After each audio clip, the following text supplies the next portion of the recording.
Hello and how's it going? I'm Daryl Barnes. And I'm Olivia Deem. Welcome to The Current, A news magazine show where we bring you knowledge from around town in under 8 minutes. So without wasting any more time, Daryl, why don't you give us a rundown on today's show?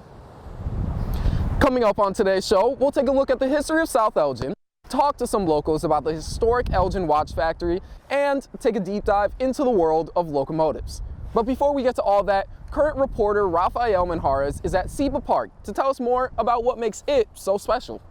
Thanks, Daryl. Here at Seba, there's a wide range of things to do, from fixing your bike, fishing, picnicking, playing cornhole, or just going down the slide. Starting development in 2011, it took 4 years for the park to finally open in 2015, winning the Illinois Design and Development Award that same year. To someone passing by, it may seem like an ordinary park, but if you take a closer look, you'll find something truly extraordinary. Seba Park is one of 3 in the state of Illinois, as stated by the South Elgin Village Hall, to cater to the impaired and disabled. Walking into the park, you'll see that there are ramps, swings, and slides that all kids can use. What takes this park a step up from the other parks, though, is that all around you'll see that there are signs that teach kids how to read Braille or speak sign language, letting them communicate and bond with each other. Although it's winter, speaking with locals, we were able to find out that over the spring and summer, kids and adults spend time with each other, uniting the community as a whole. Seba Park is a park for all children. While Seba Park has fulfilled its purpose, the village of South Elgin isn't planning on stopping anytime soon, as there's an addition in the works for the park. Every town has that part of history that people single out as the thing that put it on the map. PJ Spitzer takes us through the streets of downtown Elgin to talk about the place that gives Elginites that nostalgic pride. We're here at the Clock Tower Plaza, which I realize has a lot of rich history here. Not to the strip mall itself, but to the plot that it was built upon. As a resident of Elgin myself, I know that the Elgin Watch Factory once stood here. But how many other locals know of its history? Let's take a look. Do you know what stood here before the strip mall complex? No. Back in the 60s, or up until the 60s actually, there was a watch factory here. It was actually the biggest in the world at a point, and they tore it down in the 60s. So What watch factory? it was the Elgin Watch Factory. Elgin Watch. Yes, I have heard of that. It was actually connected to the railroad.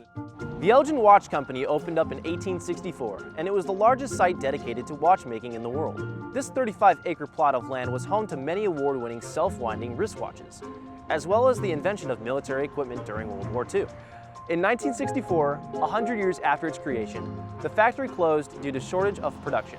Would you think it would have been a better idea to keep it for historical purposes and to teach people just for history purposes? To be honest, I would say yes. We have so many strip malls and areas where we could shop. This could have been something that was historic. I think that it's nice have the clock factory. Obviously, time has passed, but it seems like Elgin's looking more towards the future instead of dwelling on the past. Have you ever wondered how your town came to be or who came to be there? Lucky for us, Tara Konieczny has the answers to these questions about our town's origin. Here lies the first ever house built in South Elgin in the early 1800s. Well, in those years, South Elgin used to be called Clintonville. Built by James Peaslee and his carpenter brother, this house is rumored to be haunted because when James and his wife died in 1881, their ashes are said to be buried in the front yard. James isn't the only settler remembered in the village.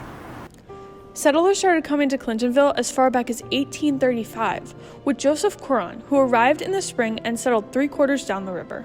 Fast forwarding to 1849, the village started to gain some traction and was partially laid out by 2 important men, Dr. Joseph Teft and B.W. Raymond. G.M. Woodbury soon built a flour mill on the east side for the growing community. All these important men in South Elgin's history are found named after many streets in the community today. Although James Peaslee is the only settler we have a physical house from to live on his legacy, it turns out we don't know just how much every day we continue to have this history live through us. How far do the oldest trains in the Fox Valley Trolley Museum date back to? 1850, 1887, 1902, or 1920? 1887 is the year that the oldest train in the Fox Valley Trolley Museum dates back to. For more on local locomotives, try saying that 5 times fast, we're taking a deep dive with Anthony Reyes. Trains have been created as a means of transporting passengers and carrying cargo since 1804 and are a big part of our world even today. Being as prominent as it is now, it raises the question, why have trains reached such popularity? Well, How about we take a deep dive and find out? Amongst the greatest human improvements throughout history, trains have served a key role in the advancement of our ever-growing world. Trains were powered by steam, electricity, and diesel fuel, although one of the earliest trains in the United States of America was powered by horses that walked on treadmills. Fun fact, the company running the Jacobite service provided Warner Brothers with the train used as the Hogwarts Express in all of the movies and allowed them to use the Jacobites route for filming. The Fox Valley Trolley Museum is home to trains new and old, located here in South Elgin, but has recently suffered from vandalism that has cost the museum $110,000 in repairs. You can visit their website for more information and donate. Looks like this is my stop. Well, thanks for joining me on my deep dive journey. And that's about all we have time for you all today. We hope you were able to gain a little knowledge about our town. And we encourage you to dig deeper into what makes your town unique. On behalf of us and the rest of the crew here at The Current, Thank you for tuning in. I'm Daryl Barnes. And I'm Olivia Deem. We'll see you guys next time.